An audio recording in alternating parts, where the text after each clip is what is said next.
Story time audio ബുക്സിലേക്ക് എല്ലാവർക്കും സ്വാഗതം. മെഴുവേലി ബാബുജി എഴുതിയ നോവൽ വൈറ്റ് ഹിൽ, അധ്യായം 41. ജീപ്പ് റോഡിലേക്ക് ഇറങ്ങുന്നതും പിന്നാലെ ഓടിപ്പോയ കുട്ടികൾ പൊടിപടലങ്ങൾക്കിടയിൽ നിഴലുകൾ പോലെ ചലിക്കുന്നതും സിദ്ധാർത്ഥൻ നോക്കി നിന്നു. വീരലക്ഷ്മിയും ഭൂപതി പാണ്ഡ്യനും ക്രൂരമായ ഒരാനന്ദത്തോടെ അവൻ ഓർത്തു. ഏറുകൊണ്ട് വീണുകിടന്ന ഗുണ്ടകളും ചോരയൊലിപ്പിച്ചുകൊണ്ട് വല്ലവിധേനയും ജീപ്പുകളിൽ കയറി. 2 മിനിറ്റിനുള്ളിൽ കളമൊഴിഞ്ഞു. അങ്ങനെ ഒരു തീരുമാനമായി. ബിജു വിളിച്ചു പറഞ്ഞു, സിധു. രാജഗുരുവിൻ്റെ ശബ്ദം കേട്ട് അവൻ മെല്ലെ തിരിഞ്ഞു.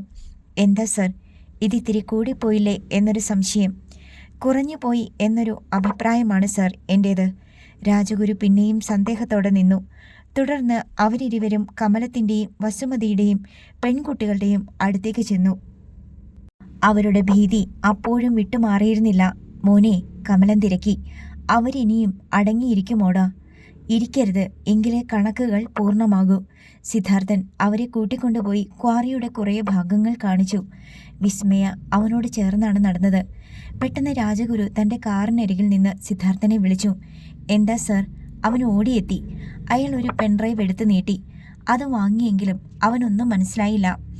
രാജഗുരു അറിയിച്ചു, എൻ്റെ കാറിൻ്റെ സീറ്റിൽ ആരോ വെച്ചിരുന്നതാ ഈ ബഹളത്തിനിടയിൽ. നമുക്ക് വീട്ടിൽ പോയിട്ട് നോക്കാം. അവർ മടങ്ങി. സിദ്ധാർത്ഥൻ്റെ കൂടെ വിസ്മയ വരുന്നത് കണ്ടപ്പോൾ മണിമൊഴി പെട്ടെന്ന് മാറി. കമ്പ്യൂട്ടർ അവളുടെ റൂമിലായിരുന്നു. അതിനാൽ ഡിവിഡിയിൽ സിദ്ധാർത്ഥൻ പെൻഡ്രൈവ് കണക്ട് ചെയ്തു. സ്ത്രീകൾ മുറിയിലേക്ക് പോയിരുന്നു. പുരുഷന്മാരുടെ മനസ്സിൽ ഉദ്യോഗം തുടികൊട്ടി. പെട്ടെന്ന് ടി വിയിൽ ഒരു ചിത്രം തെളിഞ്ഞു. ശുക്രൻ്റെ മുഖം, കള്ളത്തിരുമാലി. ബിജു പല്ല് ഞെരിച്ചു. രാജഗുരു ചുണ്ടിനു മീതെ വിരൽ അമർത്തിക്കൊണ്ട് മിണ്ടരുതെന്ന് ആംഗ്യം കാണിച്ചു. ശുക്രൻ പറയുന്നു, മോനെ സിധു, ഞാൻ ദുർബലനും എന്നെ രക്ഷിക്കാൻ ആരും വരത്തില്ലെന്ന് നീ കരുതി അല്ലേടാ? എൻ്റെ കാലുകൾ നീ തകർത്തു, സത്യം.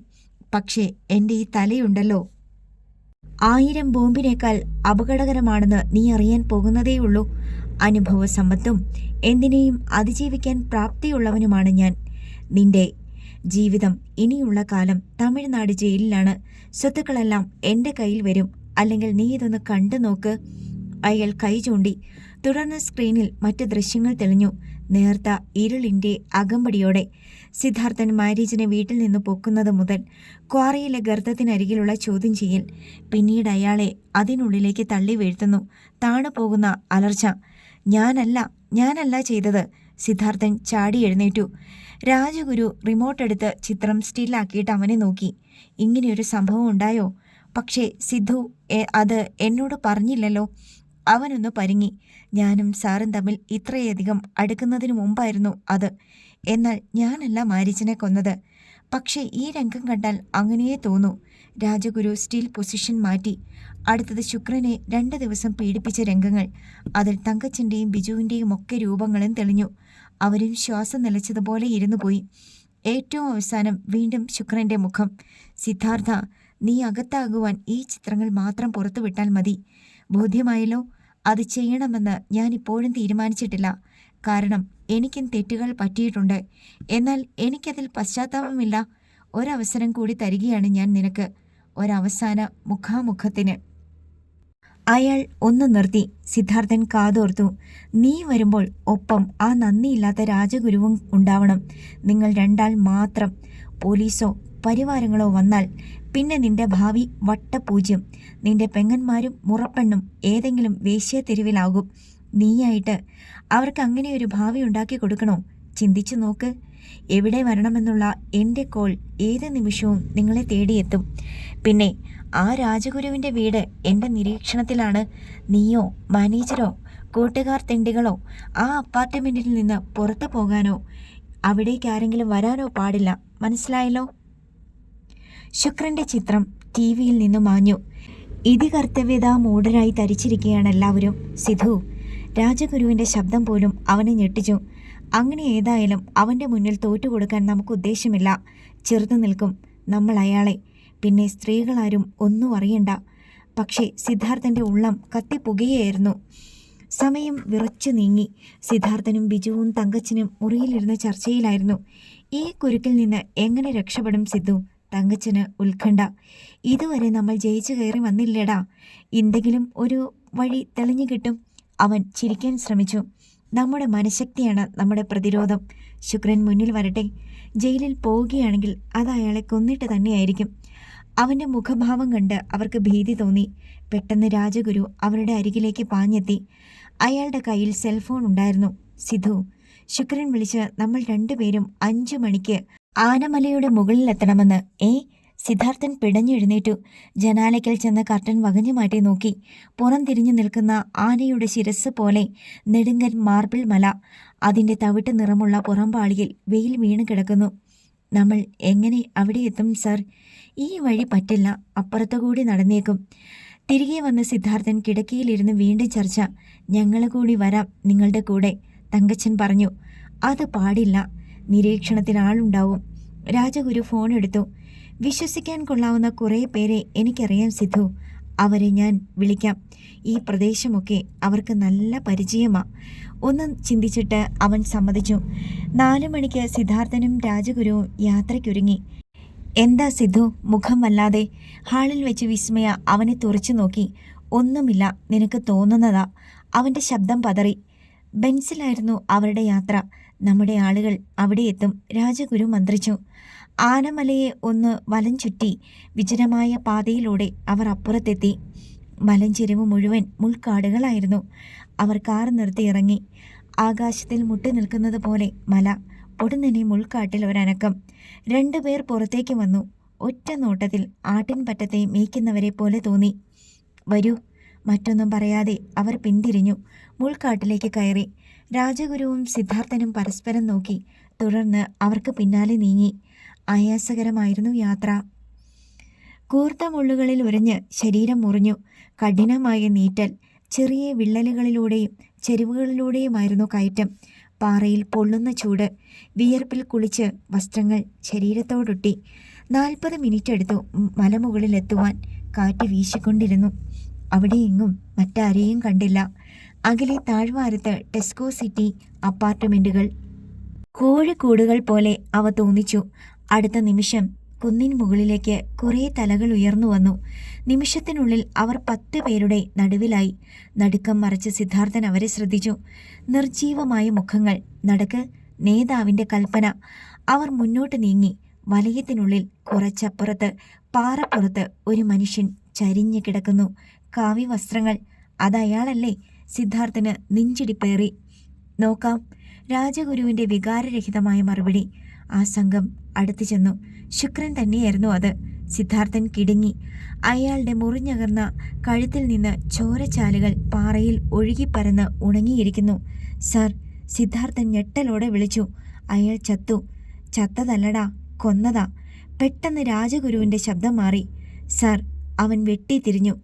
അതേടാ കൊച്ചനെ, ഞാനാ അവനെ കൊന്നത്, ഈ കൈകൊണ്ട്. അയാൾ വലത് കൈ ഉയർത്തി. പിന്നെ ചിരിച്ചു. ആ ക്ഷണം സിദ്ധാർത്ഥന് അപകടം മണത്തു. അവൻ ചുറ്റും നിന്നവരെ പകച്ചു നോക്കി. നീ നോക്കണ്ട, ഇതൊക്കെ എൻ്റെ ആളുകൾ തന്നെയാ.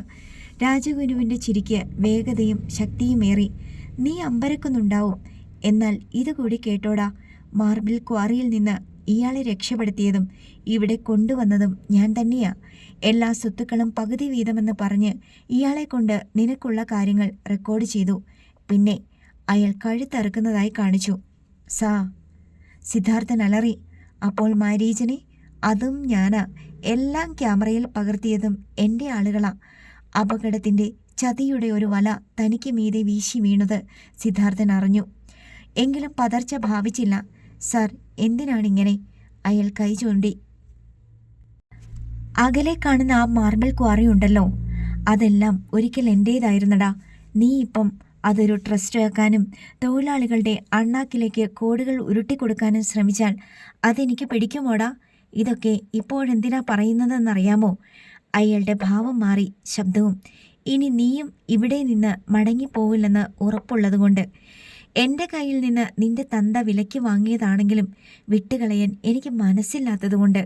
മാർബിൾ പാറകളാണെന്ന് തിരിച്ചറിഞ്ഞ നിമിഷം ഞാൻ ചന്ദ്രശേഖരനോട് പലവട്ടം പറഞ്ഞതാ, പകുതിയെങ്കിലും തിരിച്ചു തന്നുകൂടിയെന്ന്. തന്നില്ല പുല്ലൻ. പകരം ഞാൻ അവൻ്റെ ദാസനായ മാനേജർ. രോഷത്താൽ രാജഗുരുവിൻ്റെ വാക്കുകൾ മുറിഞ്ഞു. അന്നേ മനസ്സിൽ കുറിച്ചിട്ടതാടാ. എല്ലാം തിരിച്ചു പിടിക്കുന്ന ഒരു നിമിഷം. എടാ! സിദ്ധാർത്ഥൻ രാജഗുരുവിന് നേരെ കുതിച്ചു. പക്ഷെ ഗുണ്ടകൾ അവനെ വട്ടം പിടിച്ചമർത്തി. ഒന്ന് ചലിക്കുവാൻ പോലും പറ്റാത്തതുപോലെ. രാജഗുരു വിജയഭാവത്തിൽ അവന് ചുറ്റും നടന്നു. പിന്നെ കവിളടക്കം ഒന്ന് പൊട്ടിച്ചുകൊണ്ട് തുടർന്നു. അടുത്തതായി ഞാൻ മറ്റൊരു നീക്കം നടത്തി നോക്കി. പടയാനെയോ ഭൂപതിയോ കൊണ്ട് എൻ്റെ മകളെ വിവാഹം ചെയ്യിപ്പിക്കാൻ. നടന്നില്ല. നന്ദിയില്ലാത്ത നിന്റെ തന്ത അതും സമ്മതിച്ചില്ല. അപ്പോഴറിഞ്ഞു നിന്റെ പെങ്ങടെ കല്യാണമാണെന്ന്. അതിനുശേഷം നിന്നെ ഇങ്ങോട്ട് കെട്ടിയെടുക്കുമെന്ന്. എങ്കിൽ നിന്നെക്കൊണ്ട് മണിമൊഴിയെ വിവാഹം ചെയ്യിക്കാൻ പറഞ്ഞു. അപ്പോൾ അവന് വെറും മാനേജരായ എന്നെ പരമപുച്ഛം. ആ സെക്കൻഡിൽ ഞാൻ തീരുമാനിച്ചു കഴിഞ്ഞു. നിന്റെ തന്തയുടെ മരണം. സിദ്ധാർത്ഥന് ചുറ്റും ആനമല വട്ടം കറങ്ങി. അപ്പോൾ അച്ഛനെ താനാണോ? അവൻ വല്ലാതെ കിതച്ചു. അതേടാ, എന്താ സംശയം? കേരളത്തിലേക്ക് പോയ നിന്റെ തന്തയുടെ കൂടെ ഞാനുമുണ്ടായിരുന്നു. അതേ സീറ്റിൽ. മാരീചന് മാത്രം അറിയാവുന്ന രഹസ്യം. അയാൾ അട്ടഹസിച്ചു. കൊന്നു ഞാൻ. എൻ്റെ വരുതിയിൽ അവൻ വരില്ലെന്ന് തീർത്തും ഉറപ്പായപ്പോൾ ശുക്രൻ എനിക്ക് സമ്മാനമായി തന്നിരുന്നു ഒരു മാൻകൊമ്പ്. അതുകൊണ്ട് തന്നെ തീർത്തു. പടയാൻ്റെയും ഭൂപതിയുടെയും ആയുധങ്ങൾ അത്തരത്തിലുള്ളതാണെന്ന് അറിഞ്ഞുകൊണ്ട് തന്നെ സംശയം അവരിലേക്ക് നീളാൻ. അയാൾ സ്വയം രസിക്കുന്നത് പോലെ തലയാട്ടി. മാരീചൻ നിന്നോട് പറഞ്ഞത് ഞാൻ ഉരുവിട്ട് പഠിപ്പിച്ച പാഠം. പക്ഷേ ഒരു വട്ടം കൂടി നീ ചോദിച്ചാൽ അവൻ മാറ്റി പറഞ്ഞാലോ? അതുകൊണ്ട് അവനെയും തീർത്തു. ഇന്ന് കൊലപാതകം എനിക്കൊരു ഹരമാ സിദ്ധു. എപ്പടി? രാജഗുരു വിജയഭാവത്തിൽ കൈയടിച്ചു. തന്നെത്താൻ പറഞ്ഞിട്ട് കൈയടിക്കാൻ താൻ ആരാ? സിദ്ധാർത്ഥന്റെ കടപ്പല്ല് ഞെരിഞ്ഞു. അവന്റെ രക്തയോട്ടത്തിന് വേഗത കൂടി തുടങ്ങി. പക്ഷേ ഇത്രയും പേരെ ഒന്നിച്ച് കുടഞ്ഞെറിയാൻ തനിക്കാവില്ല. അവൻ അവസരം കാത്തു. വർദ്ധിത ആവേശത്തോടെ രാജഗുരു തുടർന്നു. ഇനി ഒറ്റ കർമ്മം മാത്രം ബാക്കി. അയാൾ ഒരാളെ നോക്കി. അയാൾ ഒരു ഫയൽ കൊണ്ടുവന്നു. രാജഗുരു അത് വാങ്ങി. ഇത് മുദ്രപത്രങ്ങളാണ് സിദ്ധു. നീ ഇതിൽ ഒപ്പിട്ട് തന്നാൽ മാത്രം മതി. എഴുതി ചേർക്കലൊക്കെ ഞാൻ പിന്നീട്. എനിക്ക് മനസ്സില്ല, അവൻ വീറോടെ പറഞ്ഞുകൊണ്ട് കുതറി. നീ ചെയ്യുമെടാ, ചെയ്യും. കാരണം നിന്റെ കുടുംബം എൻ്റെ വീട്ടിലാണ്. അവരെ ഞാൻ അവിടെ പാർപ്പിച്ചതും ഇതിന് തന്നെയാ.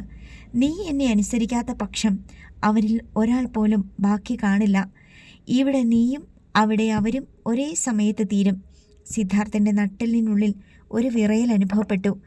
അവനെ ഇരുത്ത്, രാജഗുരു കൽപ്പിച്ചു. ഗുണ്ടകൾ സിദ്ധാർത്ഥനെ പാറപ്പുറത്ത് പിടിച്ചിരുത്തി. രാജഗുരുവും അവൻ്റെ മുന്നിൽ കുത്തിയിരുന്നു. പിന്നെ ഫയൽ തുറന്ന് മുദ്രപത്രങ്ങൾ അവൻ്റെ മുന്നിൽ വെച്ചു. പോക്കറ്റിൽ നിന്ന് രാജഗുരു പേനയെടുത്ത് നീട്ടി. ഫിംഗർ പ്രിൻ്റ് പതിക്കാൻ മഷിപ്പാടും എടുത്തു വെച്ചു. ഒപ്പിടടാ നായേ. രാജഗുരുവിൻ്റെ മുഖം ക്രൂരമായി. അയാൾ ഒരു റിവോൾവർ എടുത്തു ചൂണ്ടി. സിദ്ധാർത്ഥൻ അയാളുടെ മുഖത്തേക്കും റിവോൾവറിലേക്കും മുദ്രപത്രങ്ങളിലേക്കും മാറി മാറി നോക്കി. മര്യാദക്കിട്ടോ. അയാൾ റിവോൾവർ ഇടം കൈയിലേക്ക് മാറ്റിയിട്ട് സിദ്ധാർത്ഥൻ്റെ മുഖത്തിന് നേരെ പേന നീട്ടി. എൻ്റെ ഈ കയ്യിൽ നിന്റെ തന്തയുടെ ചോരയുടെ മണമുണ്ടാകും. അച്ഛൻ കാറിൽ മരിച്ചു കിടക്കുന്ന രംഗം അവൻ്റെ മനസ്സിൽ തെളിഞ്ഞു. വിറപൂണ്ട വിരലുകൾ കൊണ്ട് സിദ്ധാർത്ഥൻ ആ പേന വാങ്ങി. രാജഗുരുവിൻ്റെ മുഖം വിടർന്നു. പക്ഷേ അടുത്ത നിമിഷം അവൻ പേന കൊണ്ട് ഒറ്റ കുത്തായിരുന്നു മുദ്രപത്രങ്ങളുടെ നടുവിൽ. പേന ഒടിഞ്ഞുപോയി. എടാ! രാജഗുരു ചാടി എഴുന്നേറ്റു. റിവോൾവർ ചൂണ്ടിക്കൊണ്ട് അവനെ ചവിട്ടാനാഞ്ഞു. ആ സെക്കൻഡിൽ അവൻ ആ കാലിൽ പിടിച്ചു വലിച്ചു. രാജഗുരു പാറയിൽ മലർന്നു വീണു. തല ശക്തിയിൽ പാറയിലിടിച്ചു. റിവോൾവർ പിടിവിട്ട് വീണു. അയാളുടെ അലർച്ച താഴ്വാരത്തിലേക്ക് പാഞ്ഞുപോയി. കളരി ഗുരുവിനെ മനസ്സിൽ ധ്യാനിച്ച് സിദ്ധാർത്ഥൻ കുതിച്ചുയർന്നു. ഗുണ്ടകൾ അവൻ്റെ മർമ്മവിദ്യയ്ക്ക് മുന്നിൽ ചിതറി. 2 പേർ പാറപ്പുറത്തുകൂടി ഉരുണ്ട് താഴെ മുൾക്കാടുകൾക്കുള്ളിലേക്ക് നിരങ്ങിപ്പോയി.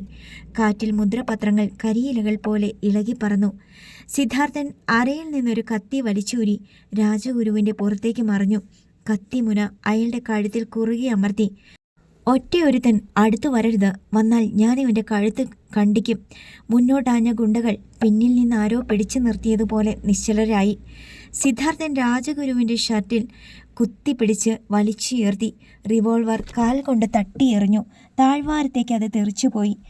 അവൻ്റെ മടക്കിയ കാൽമുട്ട് രാജഗുരുവിൻ്റെ അടിവയറ്റിൽ പലതവണ ആഘാതം തീർത്തു. രാജഗുരുവിൻ്റെ തുറന്ന വായിലൂടെ ചോരയും ഉമ്മിനീരും കൂടിക്കലർന്ന് പുറത്തേക്ക് പതഞ്ഞിറങ്ങി. സിദ്ധാർത്ഥൻ കത്തി മാറ്റിയില്ല. രാജഗുരുവേ, ഞാനൊരു വിഡ്ഢിയാണെന്ന് നീ കരുതിയല്ലേ? നിന്നിൽ നിന്നാണ് അച്ഛൻ ഭൂമി വാങ്ങിയതെന്ന് തിരിച്ചറിഞ്ഞ നിമിഷം നിന്നെയും ഞാൻ ശത്രുക്കളുടെ പട്ടികയിൽ ചേർത്തതാടാ. നീ എന്നോട് കാണിച്ചതുപോലെ ഞാനും നിന്റെ വിശ്വാസം പിടിച്ചു പറ്റുന്നതായി ഭാവിച്ചു.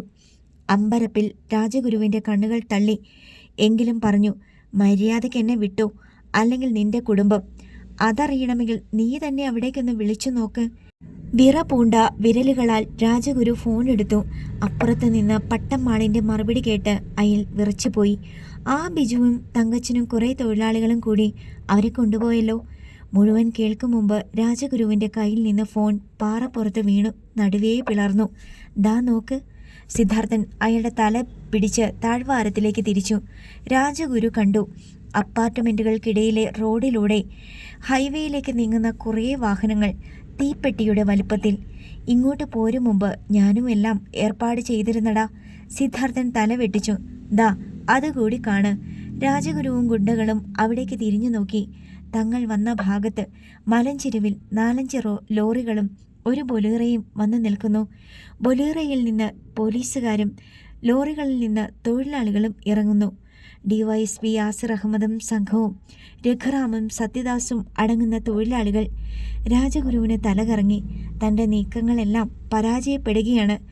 എല്ലാം കൃത്യസമയത്ത് ഞാൻ അവരെയും അറിയിച്ചിരുന്നടാ മാനേജരെ. കൊടുങ്കാറ്റ് പോലെ അവൻ്റെ ഒച്ച വീശിയടിച്ചു. ഗുണ്ടകൾക്ക് നേരെ നോക്കി അവൻ ഗർജിച്ചു. അവരിങ്ങോട്ട് കയറി വരുന്നത് വരെ നിൽക്കുന്നോ നിങ്ങൾ, അതോ പോകുന്നോ? ഗുണ്ടകൾക്ക് അപകടം ബോധ്യമായി. മിന്നൽ വേഗത്തിൽ അവർ പാഞ്ഞുപോയി. എടാ പോകല്ലേടാ, എന്നെ ഇവൻ കൊന്നോട്ടേടാ, എന്നാലും ഇവനെ തീർക്കണം. അപ്പോഴും രാജഗുരുവിൻ്റെ വാക്കുകളിൽ പക കത്തി. പക്ഷെ ഗുണ്ടകൾ അത് ശ്രദ്ധിച്ചില്ല.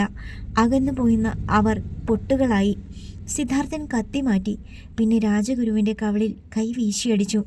താഴെ നിന്ന് പോലീസ് ഇങ്ങു വരാൻ സമയമെടുക്കും. അതുവരെ എൻ്റെ കണക്ക് തീർക്കൽ. സിദ്ധാർത്ഥ, എന്നെ കൊല്ലരുത്. രാജഗുരു കീണു തുടങ്ങി. ഇതുപോലെ അന്ന് അച്ഛനും നിന്നോട് യാചിച്ചു കാണില്ലേടാ? അവൻ അയാളുടെ കൈ പിടിച്ച് തിരിച്ചു. ഇല്ല പെരിയോർ. അപ്പോഴും പതറിയില്ല. രാജഗുരു വിലപിച്ചു. അത് നല്ല തന്തയ്ക്ക് പിറന്നതിൻ്റെ ഗുണം.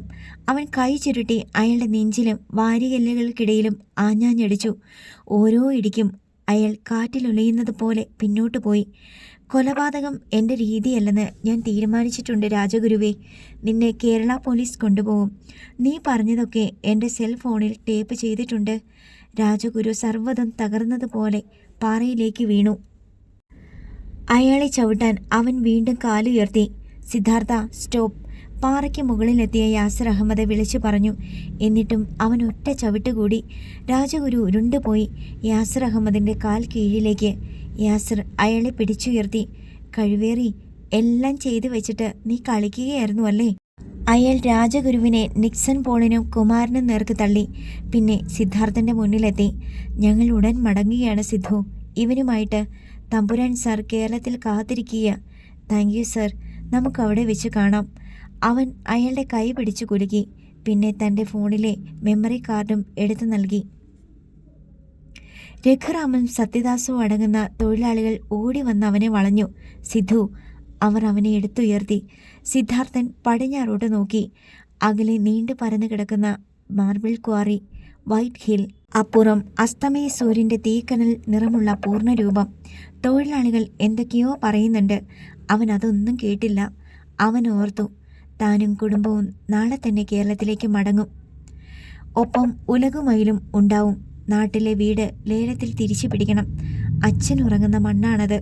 പിന്നീട് മടങ്ങി വന്നിട്ട് വേണം കമ്പനി ട്രസ്റ്റാക്കുവാൻ. സൂര്യൻ്റെ കനൽ തിളക്കം സിദ്ധാർത്ഥൻ്റെ കണ്ണുകളിൽ പ്രതിഫലിക്കുന്നത് സത്യദാസും രഘുറാമും കണ്ടു. നോവൽ അവസാനിച്ചു. അടുത്ത നോവൽ ജോയ്സിയുടെ സ്വർഗവാതിൽ പക്ഷി.